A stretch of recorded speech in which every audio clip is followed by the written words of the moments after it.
All right, guys, we are live. This is the UFC Vegas 105 live recap show being brought to you by sherdog.com. This is the Shillan and Duffy version. I am your host. My name is Keith Shillan. Joining me, as always, is the senior editor of sherdog.com, the great Ben Duffy. Ben, how you doing, my man? I've been better, man. It's pretty late for a fight night. Not to skip to the second to last question we asked, but this might be the worst fight night this year so far. Wow. For me, I've been better, but let's do this, man. Sometimes it's just as fun to talk about the bad cards as the good ones. Yeah, let's do it. Let me tell you a little bit about how I felt heading into this card today. Whoa! Shout outs to Sean Sheehan pointing out my first world problems. It could be 7 hours later than it is right now, as it is for him in Dublin. Yeah. Yeah, and that was one of those places that no one's ever heard of. That he's got to like climb up a mountain to get like internet reception somewhere. So let's so I got called in Friday, so I didn't get a lot of sleep. It was late night, and I had to get up early this morning, and so about I don't know, maybe 4:00 today, I was doing some stuff. I was doing the prep for the next card, and I started like dozing off a little bit. I'm like, I'm gonna lay down, and I set an alarm to make sure I get up in time. And my alarm goes off, so I can watch this card, and it was the first time in a long time where it felt like work to me, where it wasn't like this sport I'm passionate and I enjoy watching. It was like, I got to get like how you feel when you have to get up in the morning for, Monday morning for work. That's how I felt like to watch this card. Like, I got to get up right now. And it never really changed. Like there was some good moments, and it started off actually okay for me. And then, man, did it really, really suck at the end. And again, I don't want to go on this tangent. And shout out to everybody in the chat. We'll get to as many comments as we possibly can. But the one thing I'm Michael Bisping was talking about Lerone Murphy and from England, and he talked about the English crowd, and he's like, oh, they're up at it's 4:00 in the morning there, and I'm like, yeah, guys, like, why do you make it difficult to be a fan of MMA? Like, why do you sabotage your own sport? That's a wonderful. That's a very, very fair question to ask.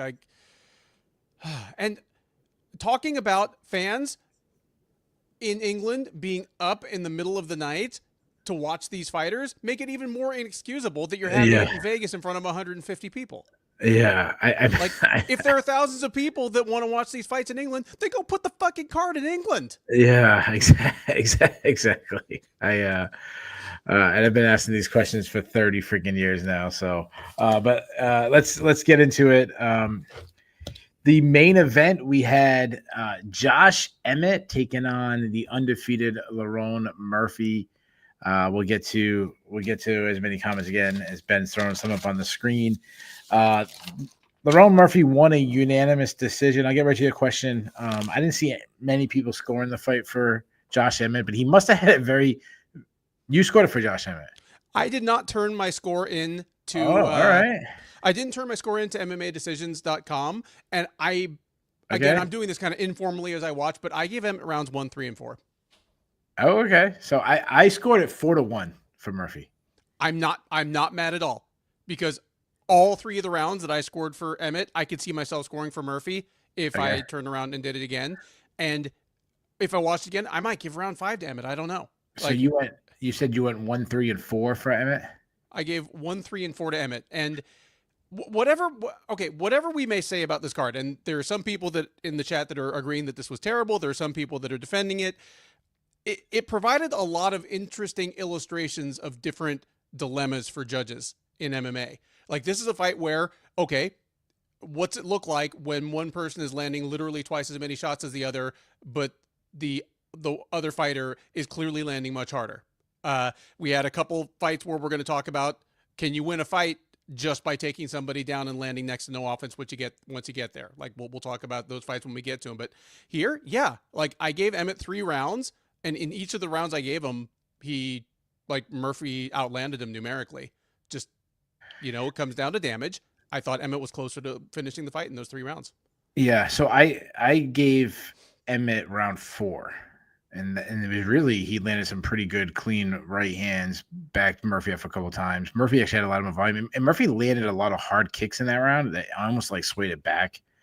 The first round was, to me, was probably the most controversial, as nothing really happened, and then there was a head clash followed by an elbow, and I was like, dude, no one really had a moment, and Emmett is cut on the head.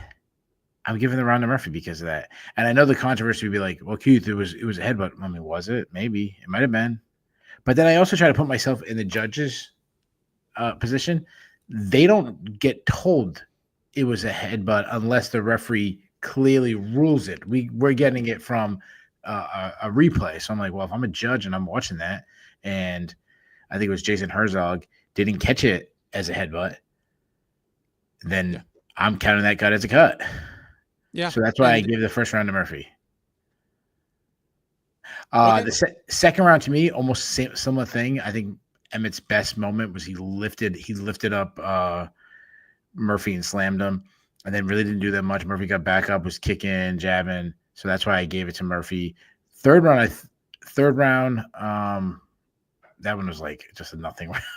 And I just gave, I think it was, other than the fifth round was Murphy's best round, but let's get into a little bit. I looked at MMA decisions. It was 14-0 for Murphy. Throw it out, anybody. And again, I don't hate a Josh Emmett scorecard. I felt like it's one of those ones where I watched and I saw a much more skilled fighter in Murphy, but also kind of somebody who's playing with his competition and letting them stick around. And when you let someone stick around, they can steal moments. So throw in the chat if you agree with Ben that you scored it for Emmett. The crowd did. The crowd was booing Emmett pretty hard at the end. Let's and we'll read as many as we can. What I think that Murphy did wrong in this fight is, I really felt when you looked at who was on the card, there was no names to steal it. It was either Emmett lands this big, beautiful, big shot like Bryce Murphy, and it's a highlight that really kind of steals the show, or it's Murphy just puts on a performance, and he's the talk for the week.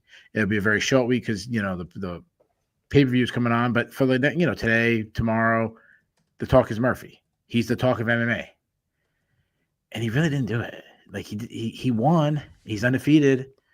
I thought he won 4 rounds to 1. Obviously, you disagree, but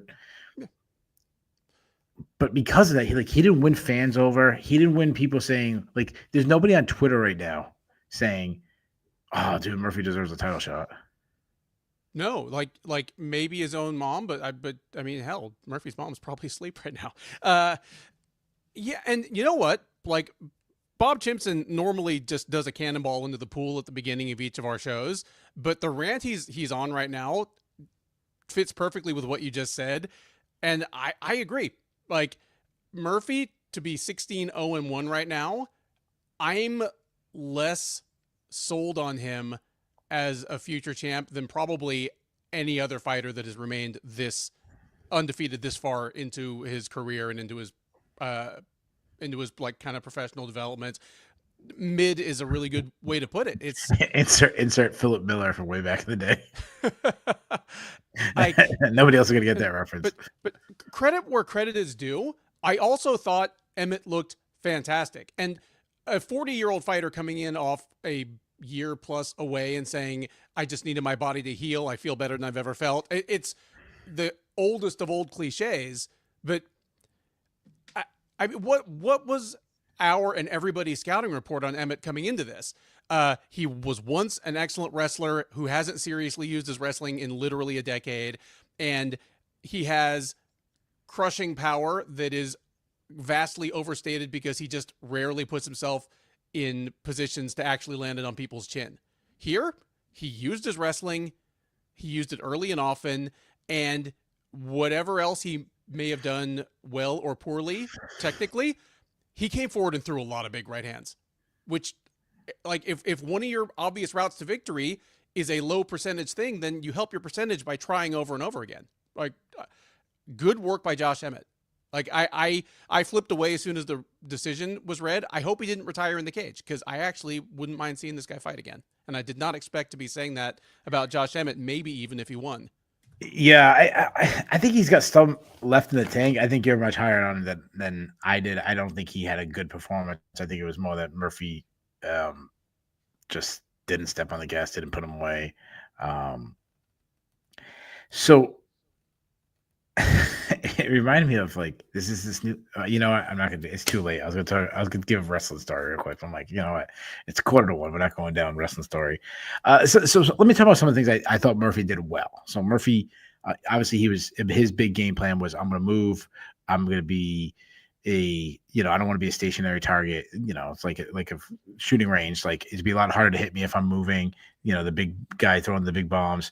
Then he was trying to get Emmett to chase him a little bit, kind of overextend on his shots, trying to get him, which would right away zap some of his power if he does connect, but also leaves him out of position so he can be countered when he's rechambering. If you overextend, it's a longer time to rechamber your shots, kind of counter him that. So I thought that was actually really good. I think his leg kicks were very good, where he was kind of getting Emmett when Emmett was stepping. It wasn't overextended, but he was stepping in that lead leg, kicking the leg. I thought that was good. Feints was really smart, trying to get Emmett to react. Now, some things I do think Emmett did. I think Emmett did his best when he just was like, every once in a while he would just blitz him, and kind of, or what he would do is he would have he'd sit back, let Murphy start the exchange, which he just didn't really want to do. He wanted to counter strike, and then as he throw a combination as he tries to relax again, then Emmett would bull rush him.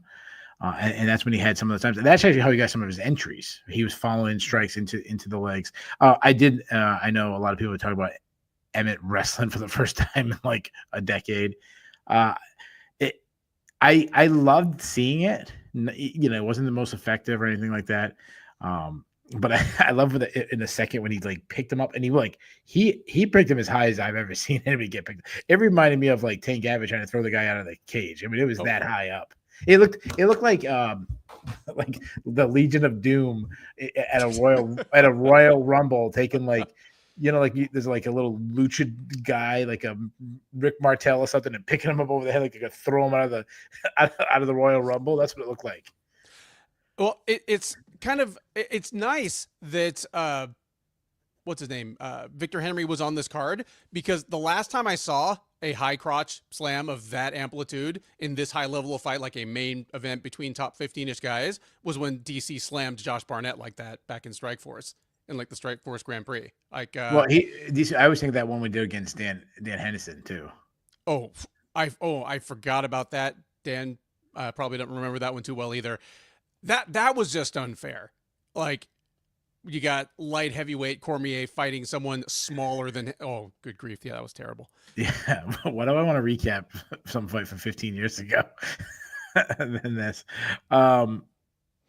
Let's get into it. So we talked about let's go right to matchmaking. I want to matchmake Murphy for a second. I don't want to go too far down the featherweight title picture, because obviously we'll be talking about that 1 week this time next week. Or what are you doing with Murphy? Okay, now keep in mind, you, Keith, and everybody watching right now, that I'm saying this as apparently the only person in the universe that scored this fight for Emmett. And having said that, I think you give Murphy his title shot. Yeah, he's been underwhelming. But at this point, he's won, 9 in a row, 10 in a row? No, okay, this is his 8th in a row. So he's undefeated in 9 UFC bouts. Just, if you don't think he's an actual threat to win the title, then just get it out of the way, and we don't have to watch the guy anymore. But if you go by the results and what's happening in the cage, he keeps winning. His last 2 wins at least have been over rankings quality guys in Ige and Emmett. It's ironic that Mia says that, because I think it's the opposite. I think Murphy has all the component skills. He's super well-rounded. He just is not putting an exclamation point on any of these wins. So I think his chances of getting a title shot, it depends on what happens, obviously, in the main event.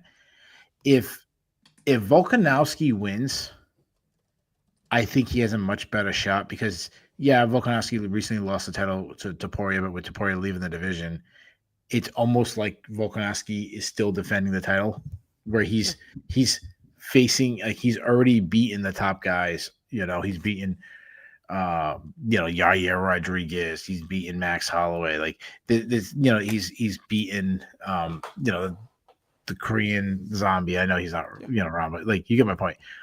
Where there needs to be new faces for. No, I still think it still has to be the right place, right time. I don't think it's just if Volkanovski wins. I think it's if Volkanovski wins and Pitbull loses and Evolev's not ready. So I think there's a couple things. Like, I think he had a chance to leapfrog Evloev. I think he had a chance to maybe leapfrog Pitbull. I think he's kind of just stuck himself right behind, because his big argument is, I'm undefeated. Well, Evloev's like, yes, so am I, and I got even more wins. And if Evloev were ready to go, I'd have him ahead of Murphy in line. And the argument people have against Evloev is, you're undefeated, but you're boring. Well, Murphy can't be like, well, I'm undefeated and excited. Like, he can't make that argument now himself. So, no.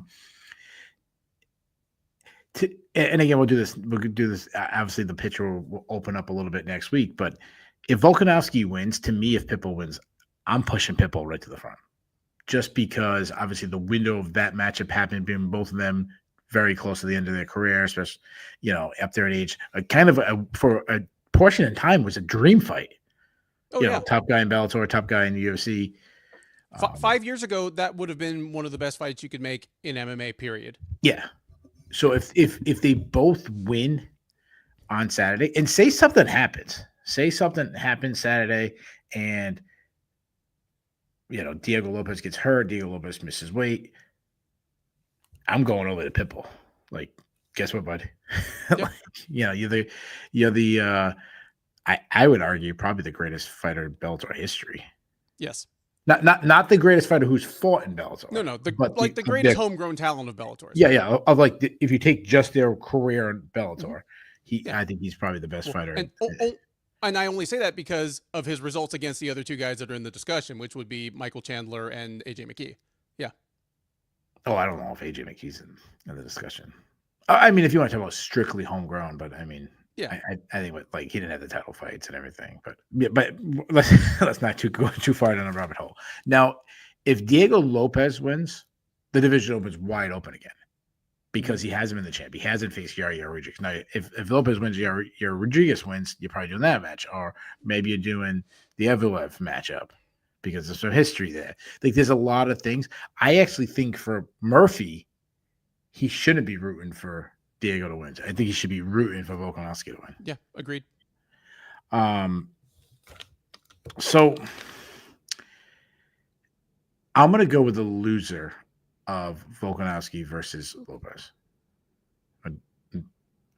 because I don't think all the boxes will get checked for Murphy to get the title shot. Okay, I'm fine with that. Again, obviously this time next week, I might be having a completely different take on that based on the results we get, but that's where I'm going right now. To me, Emmett, we might disagree on his performance. I think you're much higher on his performance. I am more like, he's still a tough test. I'm going to use him as a test for young guys. That's why that's what I do. Nobody has a nice slow. So am I. I'm with you. We might even have the same name. I have Yusuf Salal. That's exactly the name I have.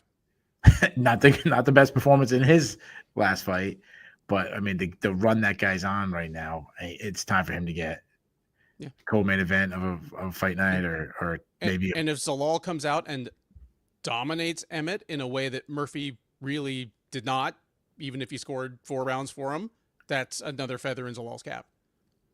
Yeah. Yeah.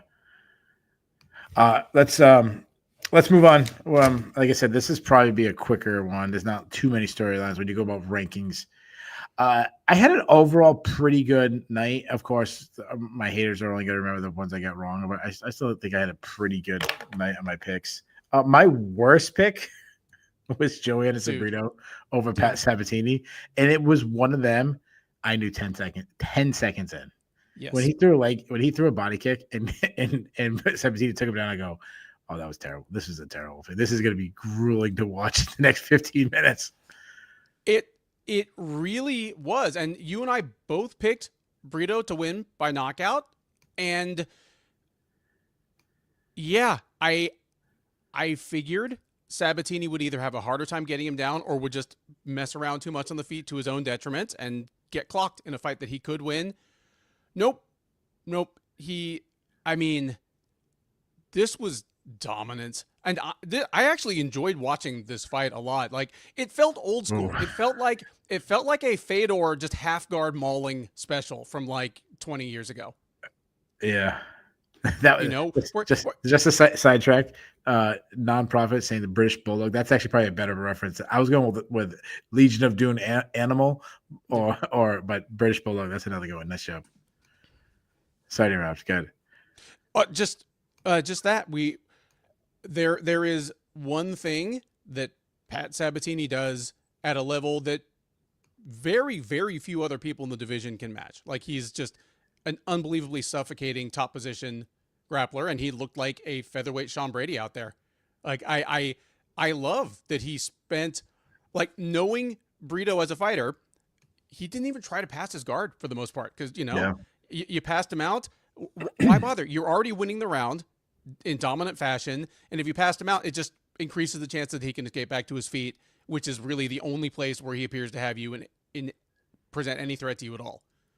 Like, just smart fight out of Pat Sabatini gave Brito no chance to get any of his own offense going. Yeah, just nasty stuff. Yeah, and we'll get into the whole wrestling, how effective is wrestling and everything. What Sabatini did, I mean, he's such a good grappler. Say what you want, like, he wasn't doing that much on the ground. Now people are going to be like, what are you talking about? He landed way more. And yes, he did. But he knows how to play the game. He knows where he's super smart. And so this is, people think I'm dogging him. I'm doing the complete opposite. I'm giving him a compliment. He's a good grappler. He gets to fight to the ground. He controls so well. He does just enough at the right moments so it doesn't get stood up. He'll look to pass the guard, get to like half guard. Okay, now I can keep my shoulder pressed on his chest and hold him down for a while. Okay, it's been 15 seconds without me doing much. Okay, I'm gonna punch him 2 times softly in the side of the head, and then I'm gonna pin his shoulders back down on the mat. Okay, I'm gonna do it again. And he just keeps doing it. Like, oh, now there's 10 seconds left. Okay, now I'm gonna posture up and throw some big shots down. It's such an intelligent thing where he controls. He does enough damage, not get stood up, but also never puts himself in risk. Never put himself at risk. Never got tired. Like, Sabatini looked like he could have done 3 more rounds of that easy. Oh yeah. He probably could have. He probably could have done 10 more rounds of that. So shout out to the man, Sean Bitter. Yeah. Sean said it right. Like, he had opportunities. The problem is when you advance position, you're taking the risk of going forward. You're also giving the risk of them getting out. He was smart enough to not even give that. Now, I mean, there was 13 and a half minutes of control time. And I don't know if the guy who was like doing the clock hit it quick enough, because it might have been more. It seemed like they were on the feet about 45 seconds, maybe about 15 seconds each round. To me, Brito made it even worse when he jumped guillotine and everything. I wouldn't have hated him jump guillotine if Sabatini's deep on his legs, about to take him down. Like, oh shit, I'm about to go down. Might as well try a Hail Mary guillotine. But when he did it in the third, like, Sabatini was still just kind of driving through. Like, I think he could have wizarded or tried something else. But I would rather have had him like belly down and get choked out and try to escape than just lay on his back for 15 minutes, just being just controlled. Yeah, I mean, I can't argue with that too hard, but Yeah, Bob Simpson saying that he was fraud checked. I don't want to say he was fraud checked, but I mean obviously his stock completely dropped big time. yeah. Now, here's the thing that I can already hear myself saying ahead of Brito's next fight. Yeah, Sabatini completely dominated him, but he laid out a blueprint to victory that how many people in this division can follow. Yeah, exactly. That yeah, like not many. I can people out grapple him? Yeah, but not. I mean, how many people? When you think Well, of the hey, division, we were just talking about like Movsar Evloev, Evloev, undefeated, yeah, possibly in line for a title shot next. I don't like he doesn't have the same kind of top game as Sabatini. Like I'm not saying he wouldn't beat Brito, but he wouldn't beat him that way. It's not like there are 10 people in the division right now just taking notes saying, okay, I'm just going to do a Sabatini special when I fight Joe Anderson Brito. Because a lot of guys who tried that would have gotten knocked the hell out. not nonprofit says I owe money. I don't know. Did we make a bet? Did I not? I'm sure. Get in We are line. not a betting show. Bet Yeah, responsibly. I might owe. I don't know. I don't know what I bet on, but I might owe him money for something. I'm sure I probably said something stupid. Yeah. Let's match make Sabatini because he's he's got a really good record in the UFC. I'm gonna give him a matchup, and stylistically, I think this is both, especially the one guy of these two, is much easier matchup. It was just one of those ones when you look through the rankings and who's ahead of them, and it was just like the only matchup that was like somewhat like I don't want to give him the loser of Mitchell versus Gene Silva. You could say it was Mitchell. Mitchell's still too big of a name at that point to like drop down to Sabatini. So I'm going the loser. I'm going to the winner of Giga Chikadze versus David Onana. You mean the fight that was supposed to take place tonight? I might have redeemed this card somewhat. I like that just fine. The name I had for him was Arnold Allen, another guy that's kind of creeping up in the lower half of the top 10. Has only lost, one fight recently, but I like yours just as well. Sabatini versus Nathaniel Wood. Like Chimpson and I just want to see British people, get out wrestled. Hopefully when Bisping is on the mic so he can be extra salty. Yeah. I'm in reports of Sabatini versus Cater. I do think he's earned something better than Cater, who's lost 3 or 4 in a row. Like, and unless you're just snapping up that name value so that Sabatini can like headline a fight night or something. Otherwise, like I think Cater's headed the other way on his escalator. And besides that, just the style. I mean, how many times? I mean, just go back to that Aljamain Sterling fight against Calvin Kidd and tell me that Sabatini wouldn't do the same exact thing. Now the argument of Giga Chikadze when he's gonna do the same thing to Giga Chikadze. I get that. Like I know that's gonna happen. To me, Sabatini would be probably a negative 400 favorite. But it's just more like we've seen it with Cater so many times. Yeah. Bob Simpson mentions Hakeem Dawodu. He's no dude. Hakeem Dawodu doesn't smoke many fighters, even ones he probably should. Like I have a hard time going there with you, Bob. Yeah, well, I think he's talking about British wrestlers. I think that's what he was talking about. I could see it. I don't know if I would, but you definitely feel less confident with Brito against heavy wrestlers. Especially guys who aren't going to take chances when they hit the ground. Speaking of people taking chances that hit the ground, first of all, the weirdest like third fight from the top, like I kept scratching my head, like why is this fight so high on the card? But it was fun. It was a really fun scrap as Chang Ho Lee took on Codavicius Ramius. This was our upset pick, our consensus upset pick. We usually have a very good record. That was not the case tonight, as like I said, we didn't pick many wrong tonight, but this is one of them, as Chang Ho Lee won by second round TKO. To me, it just came down to their styles, like what their mindset is when it comes to grappling. And that was the difference in the fight. Yeah, it really was. Like both guys were happy to go to the ground, even when it turned out really not to be to Cortavius Romeus's benefit to do so. His best chance in this fight was just to swing haymakers and hope to catch Lee on the way in. Because I laughed before the fight when Lee said he wanted to be the Korean Khabib. I wasn't laughing so hard afterwards when he said he wanted to be the Korean Marab. Like he, well, I don't think he's either one, but I don't think he's either one either. But it was less outright laughable, you know, after putting in a good night of work. So some of the things that he does that I like. I mean, he's super aggressive on the feet. Like he comes out, he was swinging haymakers from the very start.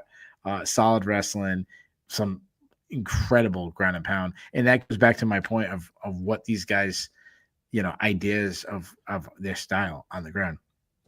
Lee took him down, got position, controlled, did damage.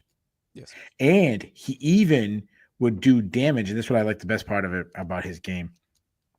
Is Ramios would bottom out, try to like almost bait Lee into going for a rear naked choke. I'd rather like fight off a rear naked choke. And instead he's like, hell no, his punches over and over again. His elbows over and over again. I love that. Like, don't go for the rear naked choke. Punch him in the face over and over again. Ramios, he would get in a great position and he'd be like, oh, let me roll all the way from top position all the way to the bottom, trying to go for this armbar and not get it, and then be in a terrible position and just get mauled now. Yeah, it just terrible decision making tactically, like moment by moment. Like, which I have no idea whether Cortavius Romius is still going to be in the UFC a year from now. But at least he has clear things to bring back to the drawing board, because he can watch this fight tomorrow morning and realize that there were places where he had the advantage. Yeah. But just he made the wrong choice over and over and over again, and basically gave Lee the exact fight he wanted. Yeah. Like there was some positions that he was able to get out of on the ground that was fun and scrambly, and he obviously has athleticism and some takedown. He reversed a pretty deep double leg, I think, from Chang Ho Lee. So there's some things I liked about him, but when he was taking his back, he was wrestling like or grappling like a guy who was down 2-0 on the scorecards. There's 20 seconds left, and you're like, well, I could hold on to this, you know, this back position and let the time run out, or let me throw up a Ronda Rousey Hail Mary armbar and try to win the fight. If he was doing that, like if you know, say we got to the third round and there's a minute left and he's already, you know, he's down. So say he didn't get stopped in the second and he went for that, I go, yeah, sure, go for it. But he looked like, you know, it looked like a judo guy. Like he's about to get stood up, so let me try something crazy. And no, he's got a shitload of submission wins by armbar. So like it's not like him going for it was not insane. Like why is he going for this? Like, well, that's because he has a bunch of finishes. It's like, you know, if this was his finishing move. This is his Stone Cold Stunner. You know, he fought like somebody that was stepping up on short notice to fight. Like, oh yeah, like he didn't have the gas tank. Like didn't that? Yeah, like fighting like he didn't have the gas tank. Fighting like he hadn't had 12 weeks to prepare for this guy. Missed weight by like 3 pounds. Like if I didn't know better, I'd be like, oh, I bet this Romius guy stepped up like 2 days ago. Like, yeah. It's right. Good. Ben Cooley mentioned, not for nothing, Romius substantially missed weight. That is what I liked about Lee slapping on the back body triangle in the third round. Like, if your opponent misses weight substantially, taking the chance that there was some sort of core injury late in camp that kept them from being able to do as much like pre-cut as they wanted to, start hitting them to the body. Like slap, like if you're in back mount, slap that body triangle on instead of just the hooks. See if you can't just make things even more miserable. I liked that. And the funny thing is, when you saw them scrapping, Lee was the one that looked way bigger than Ramius. Like, if you told me you just show those two guys out who missed weight, like, well, how about that gigantic dude? But it wasn't. So let's move on. Before that, we had the ultimate middleweight fight, the fight that I had to check to be like, no, these guys had to fight each other like 3 times already in the UFC. Like, how did the two most middleweight people of all time? When we have a matchmaking with like middle of the card middleweights, we always think of Brent Tavares and Gerald Merschaert. Those guys have finally fought. It was so middleweight that Brad Tavares has now tied the record for most UFC wins, winning a unanimous decision tonight. Take it away. It's all yours, man. Well, this was a night where, we got some of our picks right, we got some of them wrong, but this to me was probably the easiest fight on the card to pick, just because, well, you know what? Tavares is slipping, and I think I even said this on the preview, but is he going to stick his head right into a guillotine? No. Then he probably wins. Merschaert. I do love that Merschaert made active attempts to bring the fight to the ground from early on. Like, we saw Merschaert shooting takedowns from outside, which we rarely see, and we learned why tonight.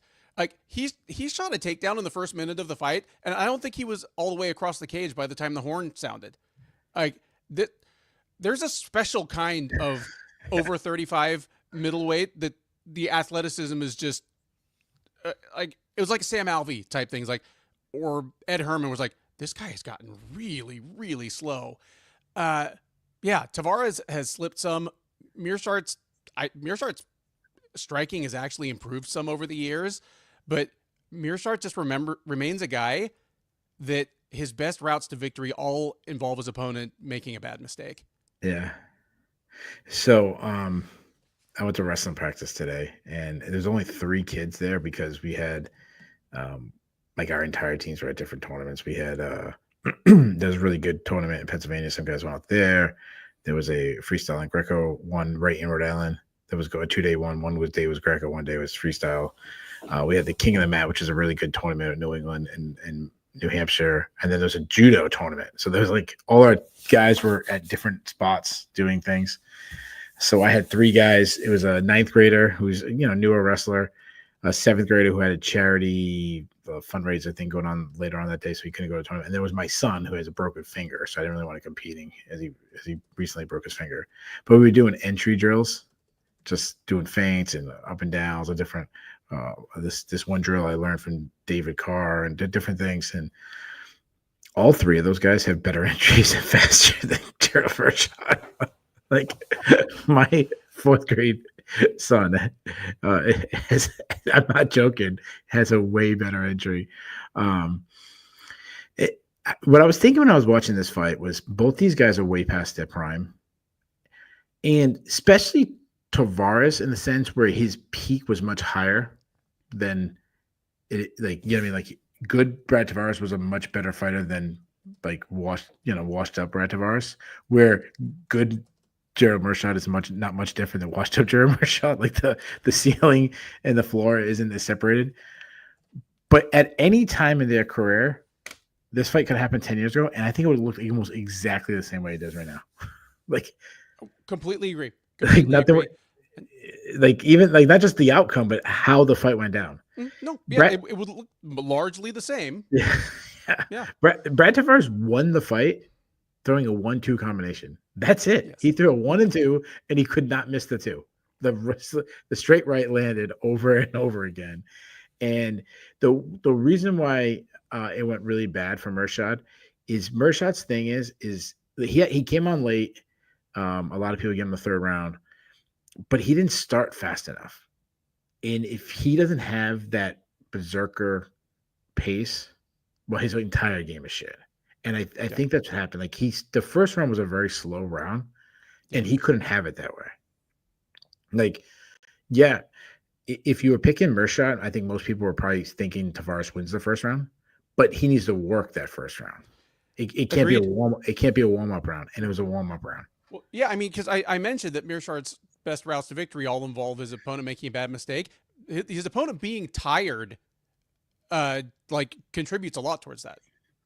It's why he has. I'm dead certain that he has the most 3rd round finishes in UFC middleweight history. Without even looking, he has to. Bob Simpson, I know he's joking, but he said Tavares Hall of Fame legacy performance. It's funny.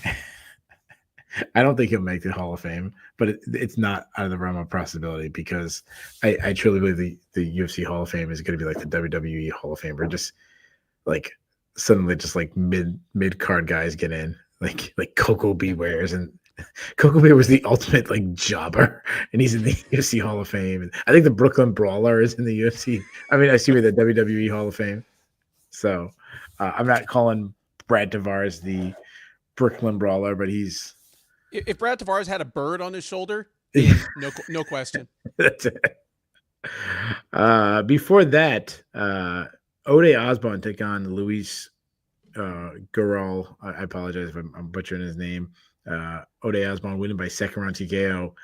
I love this. Like, I know that, so the Final Four basketball was going on today, and there's like this historic comeback, I guess, in the last two, which was cool. But imagine if you, and I guess Duke was beating Houston pretty good. But imagine if Duke was up by 15 and it was like, and I know there wasn't 5 seconds left in the match, but like there was like 5 seconds, you're just like, or there's like some basket somewhere in the arena. It's like near the hot dog stand on the third.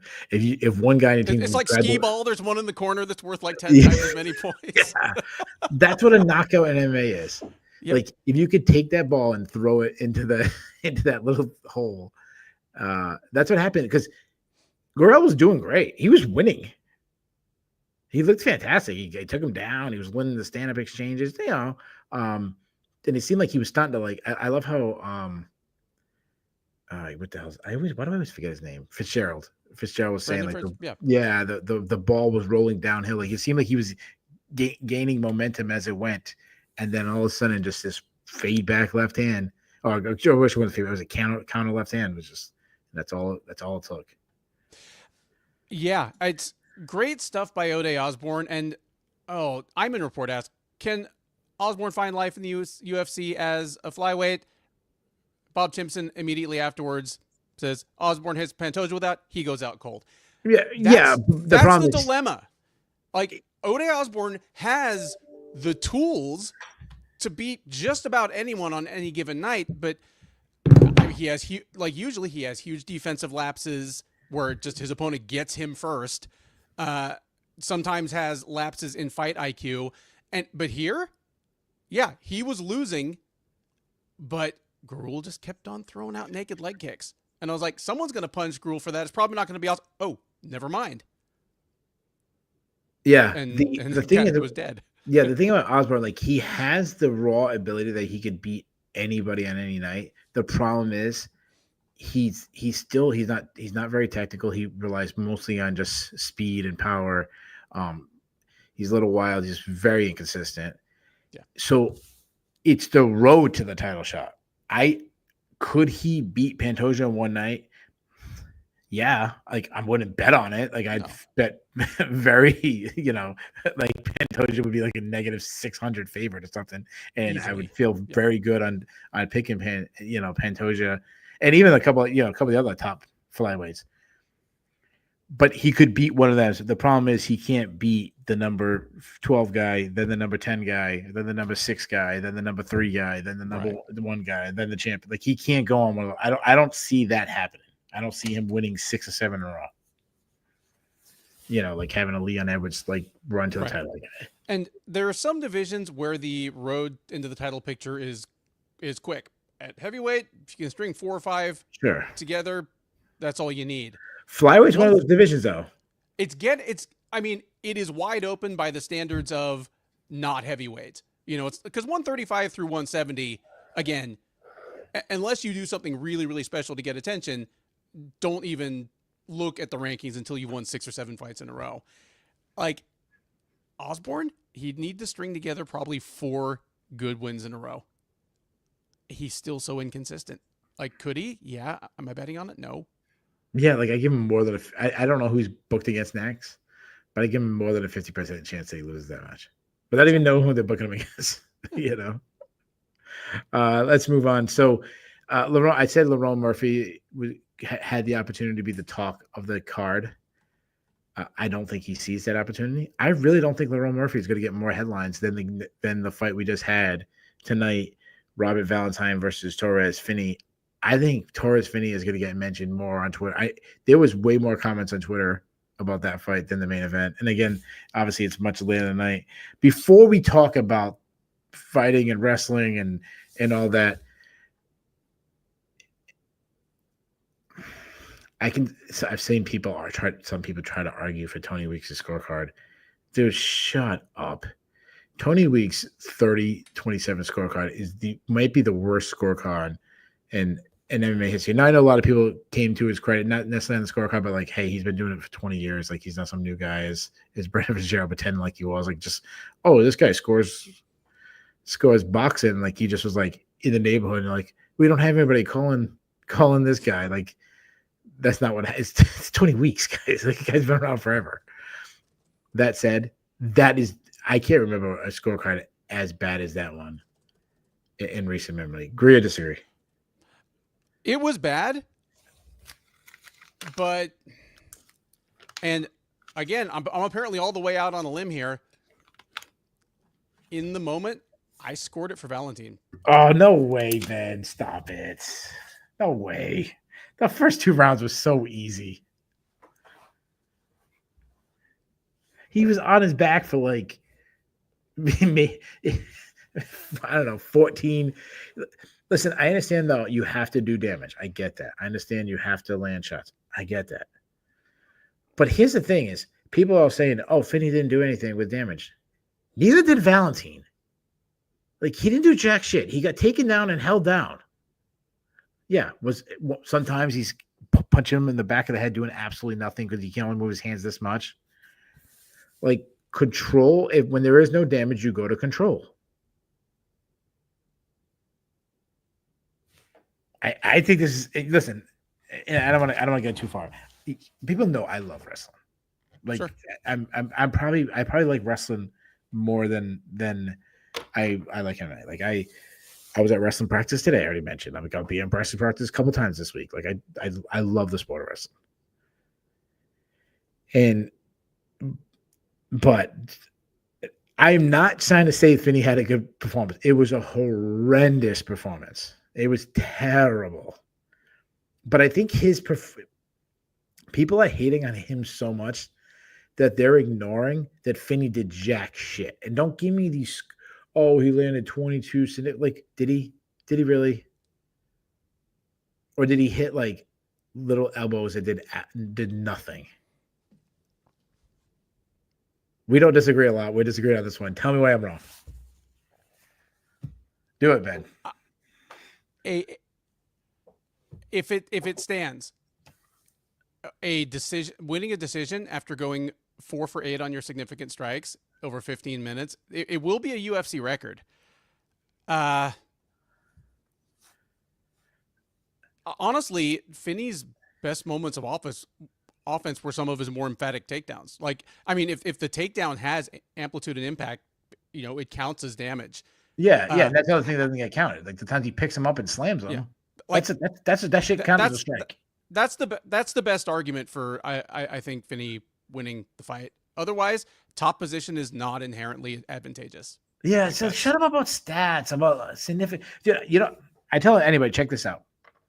People talk all significant strikes. First of all, while you're looking at those significant strikes, Finney outstruck Valentine in the second round.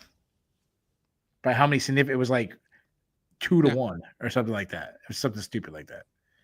But ironically, that's the round I gave Finney. Yeah. I always say this. Go back to Frankie Edgar versus Jose Aldo Jr. second fight, where Jose won the vacant title that Conor got stripped. Yeah. Their stats, I felt that the total strikes for that fight was like dead even. It was like 62-62. You couldn't find one person on planet Earth who scored the fight for Frankie Edgar, because like random stats like 23. I don't remember one time. Like what is a significant strike? I don't remember one time Valentine landed something on Finney and I go, oh, Finney's in trouble. Oh, Finney's hurt. Oh, that's gonna hurt. That's gonna hurt tomorrow. Like not all significant strikes are equal. Like stop. And I'm not trying to say like Finney did, but this is how I score rounds. At the end of the round, who would you rather be, Finney or Valentine? Good grief. All right. Gun to my head, I'd probably take my chances with the gun. I'll say this. I think Paul said, yeah, sure he won, but was it fun to watch? No. Is something you want to see again? No. Yes, that's how you feel it. That's how you sum it up exactly. Was it fun? No, but he won. I will say this: Finney is probably the pound for pound strongest guy in the UFC. Yeah. I mean, can they just have him come out in between fights and like tear phone books in half and like shit like that? That's a way he could stay on roster. Yeah. like Ron H2O Waterman. Exactly. Yes. Can we find that crew again? Yes. Like I'm ripping a phone book for the Jesus. Like I still never understood how that had to do with Jesus. But something. It was like the Jesus didn't tap shirts. Yeah. All right. Before people go crazy, people give me shit. It is time for everyone's favorite segment. It is Know Your Host segment. Big controversy last week, the old waffles versus pancakes debate. I think it was unanimous, Ben. I don't think single person backed me up on the pancakes. Like if only there were like a breakfastdecisions.com instead of MMA decisions, like I'd be pretty solid on there. Yeah. It was like I thought, dude, when I said, "Oh, let me throw this out in the chat and see what I'm thinking." All right, it's gonna be like 80-20 for me. I mean, just I think like everybody. I don't think one. I'm serious. I don't think one person said pancakes. Every single person said waffles. So we have a new question. This was a Ben question. Ben, you kept it food again. Tell us what your question was tonight. What is your death row last meal choice? You know, I was gonna say favorite food, but then I realized it's a different answer for me if you mean favorite food is in like one meal I can have every day for the rest of my life versus my last meal on Earth. So death row last meal, what is it? Yeah, like if you're asking me like something I eat every day of my life, it's gonna be pizza. But you want me to go first? You want to go first? You can go first. All right. Well, I'm going all out. I'm getting like full 7-course. I'm starting like I thought about like, all right, I'm gonna have to have an appetizer. I'm gonna have to have a main dish. I'm gonna have to have a dessert. All right. So I'm thinking about my appetizer. I had too many appetizers. So you know what I'm doing? I'm doing one of those appetizers. You know when you go like to a place and you do like did you say that was good? He's going with pancakes. we are two fat guys where every week we're talking about food, and we'll throw it out to everybody else. You guys tell us what your favorite death row meal would be. But I'm doing like a whole appetizer sampler, you know, and I'm getting calamari. It's got to be Rhode Island style. So you got to have the lemon juice on it and all that. If you guys don't know, that's the only way you got to do it, right?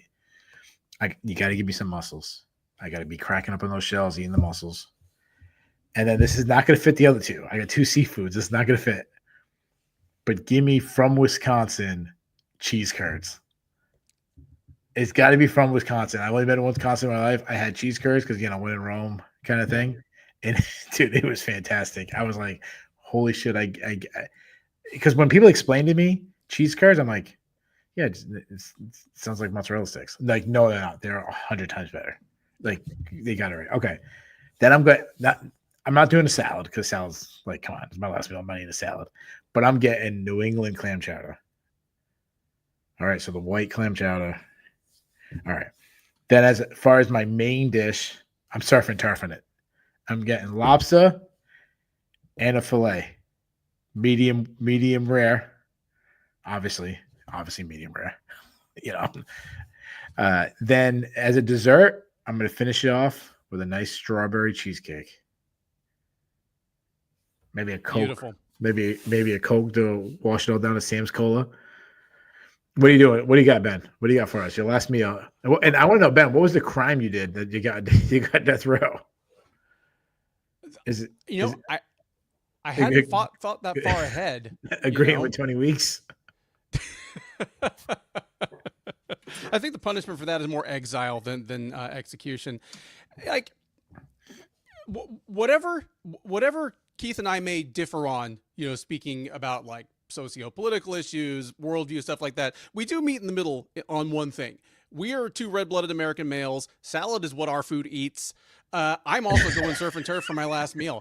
I'm not having like the 15 different appetizers. Like Keith is trying to do like some white trash tapas before he even has his regular dinner. Like they hit me on the electric chair and I just exploded. Just food comes flying everywhere. I honestly, my first choice would be if I had any fatal food allergies. You know, if it was like peanuts or shellfish or something, I do Oh, like that, dude, and that just was like leave the executioner with blue balls. But that's actually good. Nice. uh, I mean, start me off with like a French onion soup with like like the little piece of Wow. toasted bread and the Yeah, melted cheese on like that. top. Nice. Then I'm diving straight in. I'm going surf and turf as well. I've made my case for crab over lobster. You know, Which is wrong. Maryland boy Insane. growing up. He's a New Insane. England guy, but you know, Insanity. well, but see, here's where you can tell like my honest feelings, because my last meal on Earth, not gun to my head, but perhaps electrodes to my head. Yeah, I'm going lobster tail. In fact, give me the whole lobster. I'm good at picking apart the lobster, Yeah, eating every bit of meat. absolutely. And I'm normally more of like a ribeye or a strip guy than a fillet, but give me a nice like 2.5 inch thick fillet that's nice and blue rare in the middle. I don't need any steak sauce or shit. Like if you want to put like No, no. compound butter on top, that works for me. Sure. Give me a nice microbrew or two to wash it down with, and then I will go happily into that good night. What about a dessert? Have a dessert, ice cream, something? But no, we'll see what the thing is. Like, I like the idea of a nice slice of cheesecake, but I'll tell them, what? Put that in the fridge for me. I'm waiting for that last minute pardon from the governor. Like the governor of Texas is gonna pardon my ass. Pardon, that's it. Yeah. Yeah. Let's throw out some people's nonprofit steak and heroin. That's There you go. Pope going with the bloomin' onion. I like the bloomin' onion. Yeah. My kids love the bloomin' onion. People calling for gyros. Like gyros would be high on my list of you can have one food every day for the rest of your life. Like respect. Cheese curds from Montreal. Get out of here. Probably got frogs in them. Going the McGriddle? What are we doing? I think some of these people are low-key trying to kill themselves before somebody could pull the switch too. Like nonprofit, all the 7-Eleven Terrarian meats. Yeah, Pope going with the gas station corn dog. Paul Vivrette going for Taco Bell one last time. Yeah.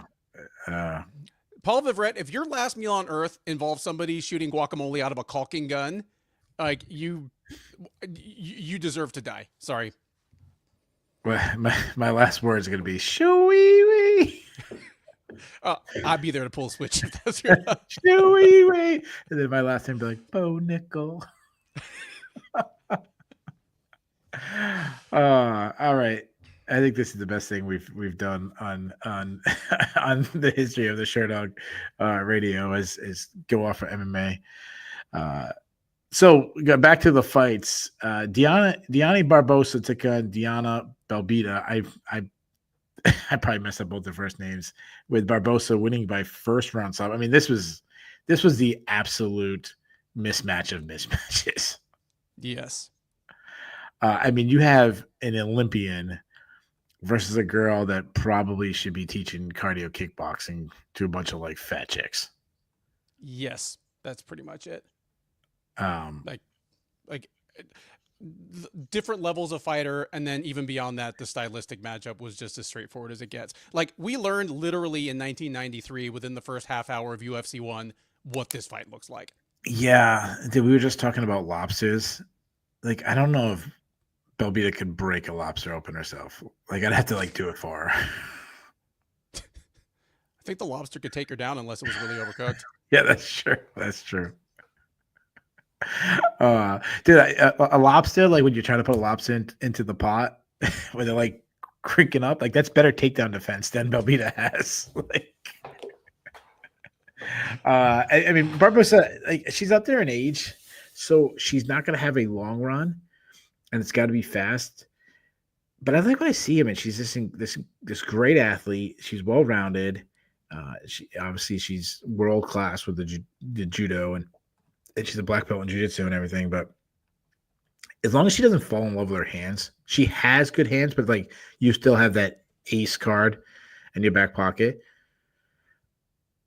But I kind of like him moving forward. Like I'm probably picking her in her next fight. Like I don't know who she's fighting, but I'd be agreed. surprised.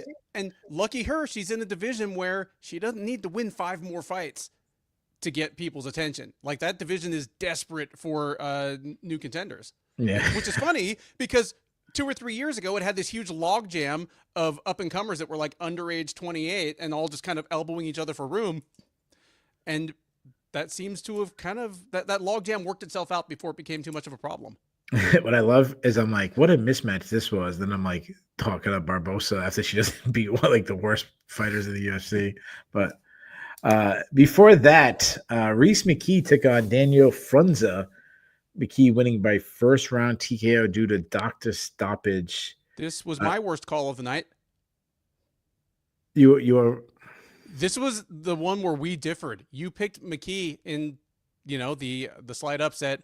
I picked Frunza. I wasn't high on either guy, but I was like, McKee is too bad defensively on the feet, and whatever may be wrong with him, Frunza does come forward and throw hard punches. And instead, McKee, I mean, where did this jab come from? Like jab and then like lead hook with the same hand. Like Frunza already wasn't if you're having trouble seeing the jab, it's not going to get easier for you after the first 10 jabs like swell your eye shut. Like this was brutal. So McKee, I think McKee's good offensively. His issues are still his durability, his defense. Even when he was landing, when he dropped Frunza like 4 times in the first round, he's open up and I'm like, dude, his chin is so high right now. I'm like, he could be absolutely correct. I'm like, and again, I really wasn't rooting. It was, at one point I actually started rooting for Frunza to catch one because I'm like, how fun would it be to talk about he got dropped 4 times. I was hoping for that like Pat Berry, Czech Congo type moment. Like that's what I was hoping for, where he's super hurt. I'm like, oh, can Frunza just catch a big shot as McKee gets overzealous. So I'm worried about his defense, but his offense is good. He's tall. He hits much harder than you think. Bob Simmons is talking about how tough Frunza is. I mean, absolutely. I mean, his eye was almost completely closed. His lip had this Robbie Lawler, Rory McDonald thing hanging off her. They mentioned Alistair Overeem versus Zena Rosenstruck. So he's beat the hell up. I said, imagine sitting on the plane on the ride home, like you're flying home from Vegas, and all of a sudden this guy pulls it next to you and be like, damn, you thought you're sitting there just like, oh my God, like what happened to this guy? Like, how much money did he owe somebody? like did someone throw him off the freaking hotel? Like what is going on? Looking at his face and thinking about like this guy does not get paid much. UFC debut. It just reminded me like there's a beauty about it, man. Like the competition, the digging deep, all those things. But then there's this violent streak that just reminds me of like, yeah, this sport is violent. And this was the most violent match we've had this is one of the worst ass whoopings in a really long time. Yes. Yep. Just complete destruction. Before that, our favorite fighter, Loma Lamumi, made her long-awaited return as she took on Estela Nunes, winning by unanimous decision. Talk about the goodness of Loma Lamumi. She remains.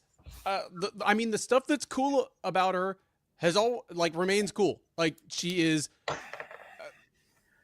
super short. I mean, she may not be the shortest woman in the division, but between her actual physical height and just kind of her build, like narrow shoulders, short arms, that she is so quick that she just like the range. It doesn't stop her. She has 2 losses in the UFC, and neither of them were because she was too small. Like that's fantastic. Her willingness to kind of embrace offensive wrestling and grappling continues to serve her well. Having said all that, this looked a lot closer than a -600 fight. Like Nunes has been sneaky competitive in all of her UFC fights, especially early on. Like first round to Estela Nunes is a little bit of something. She hung around here way too long, and she still looks like somebody that could beat UFC strawweights and just hasn't done it yet. But like I said before, at some point you are what your record says you are, and she's 0-5 in the UFC now. Yeah. So MMA Clips thought that Estela won. I don't think Estela won, but I think Loma gave us so many opportunities, and that's why Loma won. But there was things she was doing that I was like, man, she has horrendous fight IQ, because I'm sitting there, she's on the outside and she's teeing off on Estela Nunes. She's kicking her and beating her to the punch, rocking like she's. And Estella, to her credit, is not a bad striker, but she's still like she's still way slower than Loma. Loma looks great, and then Loma just kept closing the distance, getting to the clinch, even though she was winning the striking battles. And I'm like, and then she went for a couple like hip tosses, headlocks, and stuff, and she hit it. Like she hit one in the second. I think she hit two in the third, and I'm like, man, like that's good. And then she said something, and I'm like, yeah, I know exactly what's coming. She's like, well, yeah, I've been working MMA, and like she views fighting as I have to clinch, I have to wrestle, I got to show I can do these other things, instead of being like, no, like that is good to have if you happen to be in that position. You don't, I think about like if you're Tom Brady and Gronk's running over the middle and you hit him for a 10-yard shot, and then the defense or Patrick Mahomes looks over the middle and there's Travis Kelce, and you're like, yeah, cool, Travis, I'll throw it to Travis Kelce. And then 10 minutes, like I'm gonna throw it to Travis Kelce. You don't have to go, well, this is the NFL, we have to run the ball now. We just did a pass, but we got to do a running ball. Like, no, like they're gonna keep Travis Kelce wide open every time. We're gonna keep throwing it to him. Yep. That's what I'm like. Israel Adesanya became the champion, and I do think his grappling was a little underrated, but he didn't look to grapple. No. And it's like, I'm gonna do this until somebody stops me. Yeah, and it still didn't look to grapple. Like you stay with your strengths, and then if you get in a position, you show your underrated skills. But her being like, oh, I have to wrestle. I mean, she lost the first round. I thought she won the first round, but she put her in a position where she could have lost the first round when she like tried doing a mat return that was not necessary. And I'm like, what is she doing? She kept like reaching over for the headlock when Estela Nunes had the body lock. And I'm like, oh my God, if Estela Nunes had any wrestling ability, she'd be able to take her down right now. And yeah, I feel worse in a win for Loma than I do. I just feel like she's going to lose a fight to somebody who's not nearly as skilled as her, just from her own poor choices. So another Angela Hill fight is coming up for her at some point. I totally think it's going to happen. So let's talk about who she's going to fight next, and I think this person's going to be her. Oh. I'm going to give her Tabitha Ricci. To me, when you look at her record, I mean, she's won 4 fights in a row. She needs to step up. She needs ranked opponents. I'm giving her Tabitha Ricci. And on the feet, she absolutely mauls Tabitha Ricci. She has the movement where I don't think Ricci will be able to close the distance. But I see Loma like fighting a Tabitha Ricci type fight, losing position, going for headlocks, getting taken down, being on bottom, and kind of being in a similar situation she was in the first round with Nunes, but Ricci's landing shots now. I agree with you on both points. I think that would be an appropriate matchup, and that is exactly the kind of fight that Loma should win, but she could totally make it closer than it needs to be, or just, again, stumble again. I had a couple names in mind. There are a couple of matchups in the next 4 or 5 weeks that, depending on who wins, like if Jackie Amarine beats Pauliana Viana in a couple weeks, I like that. If Jillian Robertson beats, what's her name, Piera Rodriguez in a couple weeks, I like that one. She's so much more skilled than Jillian Robertson, but she would give Jillian Robertson the exact fight she wants. She's like, oh yeah, you try to headlock throw Jillian Robertson, she takes your back standing, and you've lost that round, if not the fight. Yeah, or like, all right, Jillian Robertson wants to take you down. Do not throw a kick to the body, and Loma opens up with a kick right to the body and gets caught and taken down. Yeah, like I which makes it an appropriate type test. And both those women, either Robertson or Amarine, would have won 3 or 4 fights in a row, which puts them kind of in the same place momentum wise as Loma. Because here's the thing, yeah, Loma showed some problems tonight, but at the same time, what's that, 4 wins in a row for her? That has to count for something. Oh yeah, that's why I'm giving her a step up in competition. Mm-hmm. Like you can't keep winning. Oh yeah. So yeah, that's always like that. That like college football team that comes from like a smaller conference that keep winning. Like, Boise State's like, well, sometimes you gotta say, well, can't give them a good matchup. Yep. Before that, really fun fight. Victor Henry took on Pedro Falco. Henry winning unanimous decision. So when I think about all-time great fights, like this is not going to be brought up. But when I think of fights that are a good showing to an MMA fan, this would be one I'd like because we had so much areas of fun. It wasn't a rock'em sock'em matchup, but the pace was great. We had some stand up, we had some kicks, we had some wrestling, we had some scrambles. To me, it just encompassed all of MMA. It's one of those ones that's just like, I love MMA because of this.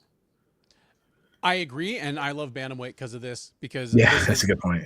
like, just it's so rare to have a fight between two unranked guys that one is this much fun and two is this high skilled. You know, like I don't know. I don't know that they are, but let's say these guys are like the number 15 and number 22 guys in this division right now. You give me the number 15 and number 22 guys at heavyweight, that fight sucks. Yeah, like, exactly. Yeah. Hell, at light heavyweight, it probably sucks. Yeah, sure. At women's bantamweight, it's like I don't want to work that week. Like, no. Yeah, no, definitely not women's bantamweight. So I'll talk about like Henry's scrambles on the bottom was absolutely sensational. Like his Grammy roll, and you know I was going to mention that the sit outs and the sit and rolls and all that was fantastic. On the feet, the difference on the feet was, he was landing the last of the exchanges. Like he'd throw a combination, like three or four punch combination. They would kind of both be landing, and then Falco would retreat from the exchange, thinking it was over, and it was like they agreed to throw 4 punches each, but Henry kept sneaking in a 5th punch, like almost like he was cheating. Like you came on an agreement, like all right, ready, go, and then he just kept landing. Like as he's escaping, he landed one more at the end of the combination. Yeah, and it was really good. Falco. One thing that happened to him, like I had a 1-1 heading into the third, and Henry probably had his best round in the third. He definitely won the first and third, but like he had a really good round in the third. Falco really faded, so I think that was the difference. But I was sitting there and I was like, I don't think he has bad cardio. I just think that pace was so insane. Like I actually feel, even though Falco lost and he clearly lost 2 rounds, I feel better about him moving forward. Agreed, because Henry looked good and it was still a very competitive fight. Yeah, and that's a really tough guy in a UFC debut. Like a guy, a veteran who's had, like, we've talked about this before. Like Henry's had flashes of like brilliance, where he's shown like holy shit, Victor Henry's a real deal. So, speaking of UFC debut, Martin Budai was supposed to take on Kennedy Nzechukwu. We actually previewed that fight, and instead, they claim that the fight got booked on Thursday. I'm not really sure when it got booked, but obviously it was after we did the preview. As Uran Satabayev moved up in weight on short notice and took on Martin Budai. Budai winning unanimous decision. I saw a lot of people thinking that Sutabayev, I'm butchering his name, I apologize, won that fight. I looked at MMA decision; it was 10-2 for Budai, but I could see the argument. How did you score the fight? I scored it for Budai, and I think Uran Satabayev has no one to blame but himself. Like he was gaining momentum as they went along, and it wasn't particularly because Budai was getting tired or getting hurt. Just Satabayev seemed, it took him too long to realize what a speed advantage he had over Budai. And the thing is, despite giving up literally 60 pounds. Over 60 they pounds. said 40, but yeah, probably about 60 after the. Well, no. They weighed them on their way into the cage. He weighed exactly 285. So 63-pound difference. Like, I bet that's a bigger difference than Lesnar versus Couture. That's how much weight I'd gain after that last meal from the things I was naming. But despite the huge weight difference, Satabayev was not giving up any particular height or reach to Budai. He had the reach on him. He had a huge speed advantage. And once he realized that and used a little lateral movement, he was teeing off on him. He had the power. If he fought like Lerone Murphy did, where he would move angles and cut, he kept backing. He landed exchange, beat him, and then he'd back up, and then Budai would kind of pressure him, get him to the cage, and then beat him up in the clinch. And yeah, I agree. I agree. Like, set up. I'll keep Uran was right there to win, and it would have been a nice upset. I still think he had a good showing considering he took the fight this week. He was up in weight.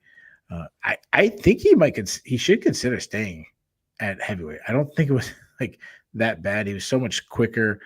And I mean, Budai like so. I mean, the guy should be allowed to wear a shirt in the octagon. It was so his his stomach looked like when you have like a bowl of jelly and you put it in the fridge, you put it down and it shakes. Every time he threw a punch, it just his stomach would just jiggle, and I was like, oh, what? Shout out to our man Jade Bunky. Budai is announced as a jiu-jitsu fighter, and he was a competition grappler. Like, I mean, he won some titles in continental Europe. He's not like an Abu Dhabi champ or anything, but no, he has a serious jiu-jitsu background. Yeah, but you're. I mean, first of all, Europe has no jiu-jitsu, and second of all, jiu-jitsu doesn't work. Like jiu-jitsu is fake. Like I'm starting to think of jiu-jitsu like when like guys would fight in UFC 2 with like Sheet Kundo. Like, oh, cool. Oh, this guy's record is 90. American ninjutsu. Yeah. Joe Sando. Okay, so but you scored you said you scored it for Budai, the first and second. I scored I gave Budai the first and second rounds, but Sadalv could have won that second round. Yeah, I think he could have won the first round too. Like he started off the first like 2 minutes, he was like, holy shit, we might have an upset right here. And the first fight of the night, I said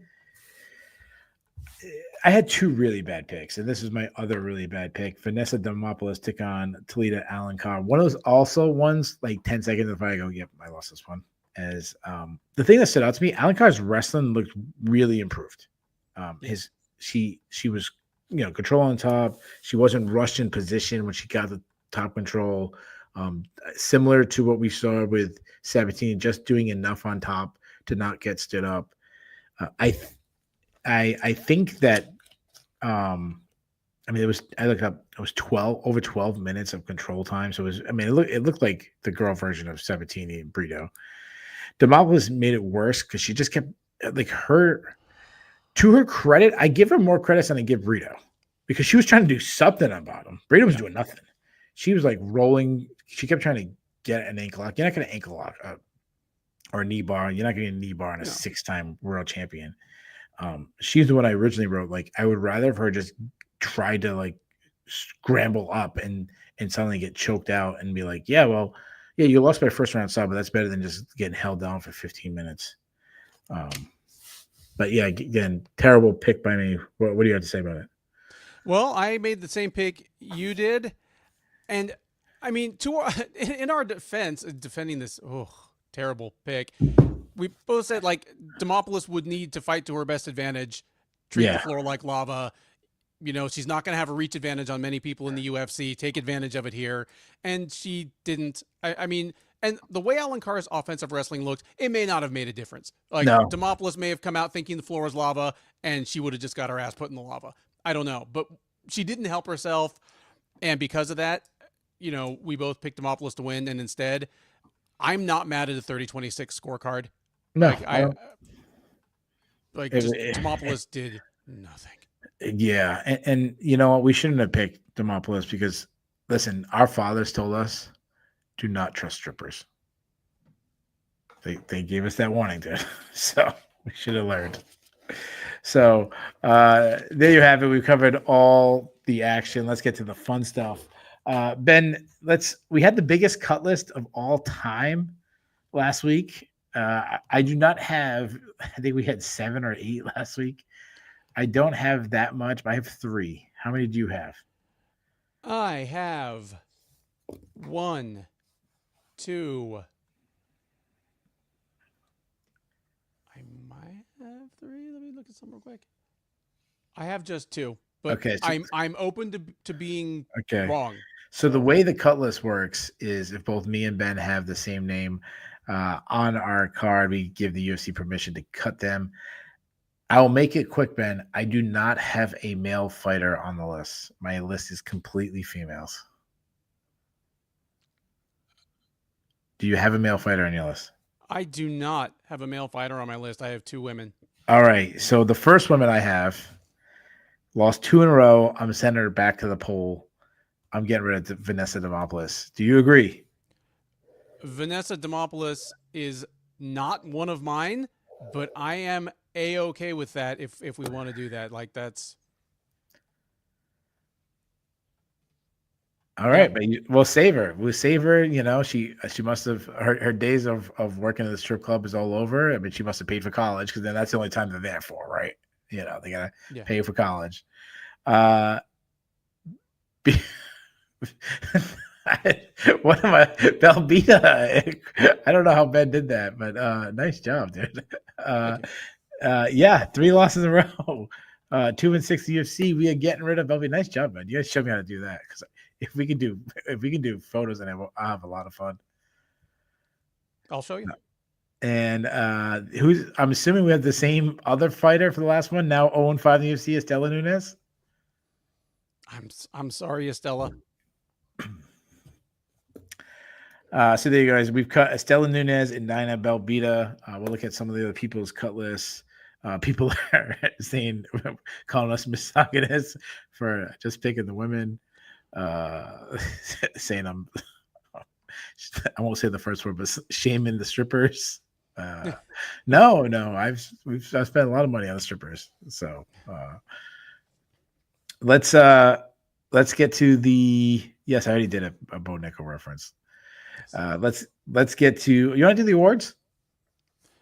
Yeah, I mean, this is going to be the quickest one of these we ever had. Okay. No fight of the night, 4 performances of the night, to all 4 finishers. Okay, so that was Osborne, Deone Barbosa, Chang Ho Lee, Reese McKee, and Ode Osborne. Reese McKee and Ode Osborne. Okay, nice.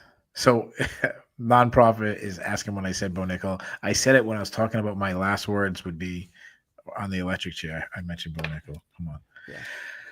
All right, let's get to the Bulls and the Bears. The Bulls and Bears, the stock market reference. You want to be on the Bulls list. You don't want to be on the Bears list. We do it 3, 2, 1. You want to do Bulls or Bears first? Let's do Bulls first. All right, so this is the positive. Do you mind if I go first? Go for it. All right, I'm going to go not people high on the card, surprisingly. And 2 of the people I don't think had that good of performances. But their stock is still up. My number 3, Loma Labumi. She's won 4 fights in a row. She's won 7 out of 9 in the UFC. 7 out of the last 9. Loma's stock is going. I saw people talking. I know it was the previous show that someone mentioned, and Dana White has actually they've asked about an atomweight division that she could be a title challenger in the atomweight division. I don't know if she can make atomweight. She's a thick woman, but she's short. Yeah. My number 2, again, I don't think he had that good of a performance, but he's now 6-1 in the UFC. Martin Budai. He's creeping up to like headlining a fight night. He's creeping up to the buffet, yo. Yeah. Yeah, he's hearing us talk about our last meal. He's like, last meal? That's every meal. Like, wait. Eat every meal like it's your last. Wait, everybody doesn't have 4 appetizers? And my number 1, I did not expect this guy to be on my list. But I'm going to go with the guy who tied the most wins in middleweight history just to put himself in the record books. I expect him to get one more win in the UFC to get the most wins ever for middleweight. I'm going with Brad Tavares. Ben, who you got? I love all those. No, but I will. That was my worst list ever. I'm going to add 3 more, which I don't usually if I agree with all yours.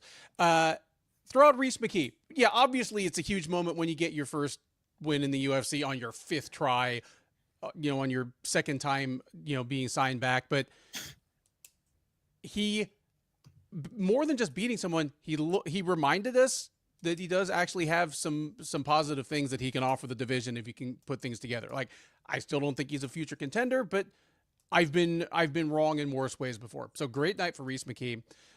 Great night for Ode Osborne. Talk about someone that I definitely don't think is a future contender and could easily have been on the cut list if he'd lost tonight. Those things being true, all Ode Osborne has to do is once every 2 or 3 fights, remind us how deadly he can be. That will get him a lot more leash from the UFC. And number 1, Pat Sabatini, made it look easy. And both you and I going into this fight, obviously we both picked Brito. Our question in both of our cases was, at his age, with the amount of wear he has, is Sabatini's chin starting to go? I don't know any more about Sabatini's chin than I did 4 hours ago, and that's a good thing, because the best chin in MMA is the one that does not get touched. That's right. Just to see him go out and follow his best route to victory unfailingly, make this thing. I mean, I enjoyed it, but I can understand why people would think it was dull. I loved it. This was a big moment up for Pat Sabatini, and it reduces the list of people that I'd feel comfortable. Like, if you'd asked me a week ago, I would have named like maybe 10 UFC featherweights. I'm like, yeah, I'm pretty comfortable saying this guy to beat Pat Sabatini. That list may have just shrunk to 4 or 5 just by him not leaving his face needlessly on the gunnery range. Obviously, when you talk about chin, I don't remember who said it, but someone was like, it's on that, like the pre-talk for the fights, and they're like, yeah, he's talking about Josh Koscheck. He's like, yeah, he doesn't like being hit. And then Josh Koscheck's like, who likes being punched? Like, what a stupid saying that was. I mean, Josh always came off like a douche, but that one was actually, I always found pretty funny. All right, let's go to the Bears. So this is the people who had a bad night. We'll kick it off with you, Ben. Oh, bad night. Vanessa Demopoulos. It's not just that she lost, because at best, she seems like she's going to turn into a win one, lose one type fighter. The way she lost, if she has so little to offer a fighter like Talita Alencar, it's going to be hard to find wins for her going forward. So bad night at the office for Vanessa Demopoulos. Bad night at the office for Joanderson Brito for basically all the same reasons that Pat Sabatini had a great night. Brito's, I mean, it was a terrible game plan, and then really a failure to adjust that game plan from round to round. Like Sabatini, like a 1970s Big Ten football team. Just by the third round, Brito had to know exactly what was coming. The 3 yards in a cloud of dust of MMA, and just could do or did do nothing about it. So rough night at the office for Brito. And I hate to do it. Throw out Gerald Merschaert. I enjoy rooting for Merschaert, but this could be it. We could see Merschaert get kept around just to put names over for a couple years longer than necessary and flame into like a Sam Alvey type end where like he leaves the UFC having lost like 6 of his last 8 or 7 of his last 9 or some shit like that. Merschaert might be headed there. Yeah, I agree. So I'll give you my 3. My number 3, he won, but I'm going to give it to my man Finney. People are hating on that guy. I stood up for him. I mean, I'm not really, but he's people hate him. He's going to get booed forever now. Mr. Finney gets his first UFC win, and it would have been better off if he went out swinging, got knocked out in the first minute. My number 2, debuting fighters went 1-4 on the night. Not a good time. Mr. Finney was the only one who won. So debuting fighters, not a good night. And my number 1, I'm staying with the same theme of the Finney fight. I'm giving it to Tony Weeks. I'm sorry. That scorecard is the worst scorecard I can remember, at least recent history. Tony Weeks. I saw people talking about getting cut in Tony Weeks, so I'm giving Tony Weeks my bear of the night. Let's get to Dude Seriously. Ben, we had a big cut list last week. I have a big Dude Seriously this week. I don't think I have any good ones, but I have a lot. Do you have any? I have. Well, I will definitely throw one out there. All right. Yeah. Daniel Frunza saying that Reese McKee has never fought a guy that hits as hard as I have. I mean, yeah, sure. Reese McKee debuted in the UFC against Khamzat Chimaev. Yeah. Like, Khamzat Chimaev is very high on the list of people I would least like to give one free shot on my chin, regardless of weight. Yeah, it'd be like if Chimaev said about Bo Nickel, he's never wrestled anybody as good as my wrestling. Like, well, he's wrestled David Taylor. Like, yeah, he has. You have another one? No, just the Okay. one that stuck in my mind. All right, because I got a whole bunch. So I'm gonna start with a lot of it is Michael Bisping themed. Michael Bisping did not have a good night. And Michael Bisping talking about in the Henry fight when Henry was like running around the cage away for the last 10 seconds, just stalling out a win that he's clearly about to say. And Michael Bisping's like, "There's 10 seconds left. Henry needs to land that right hand." And it's like, dude, no, he doesn't. The only thing he needs to do is not lose right now. Like, dude, seriously, Bisping? Like, come on. We talked about Bruce Buffer and how terrible a job he is, and we talked about Joe Martinez. But Joe Martinez reading the Loma fight 30-27 as the first scorecard. Like, dude, seriously, come on, Joe. You're the man. Don't make those mistakes. But I guess that's like Josh Allen throwing an interception or something. Like, I guess it happens. Estela Nunez, clearly, when they said 30-27 and then she loses, she goes, "What?" Dude, seriously? Come on. I mean, the Brazilian surprise is it's a well-known, long-standing tradition in MMA, but that was Hall of Fame Brazilian surprise right there. Like they said 30-27, you thought you won the third round when you spent the entire round on the bottom to get punched. This, I'm gonna go back to this because it's one of my favorite ones. Tony Weeks again, like, too seriously, whatever. Michael Bisping saying to Ode Osborne, like, "Oh, what a great right hand," and Ode Osborne immediately corrects him, like, left hand. Like, come on, dude, seriously. Lee claiming he wants to be the Korean Habib after he already has a loss, then you can't be the Korean Habib, dude, seriously. Same fight as two guys were slugging it out. I think it was Lee and Romus. They were slugging it out, and Michael Bisping goes, "This is what the crowd needs." Like, dude, seriously. There was the crowd. I've seen more people at a freaking yard sale than at the Apex. Come on, dude. There's more people in the chat right now than was at the Apex. Like, dude, seriously.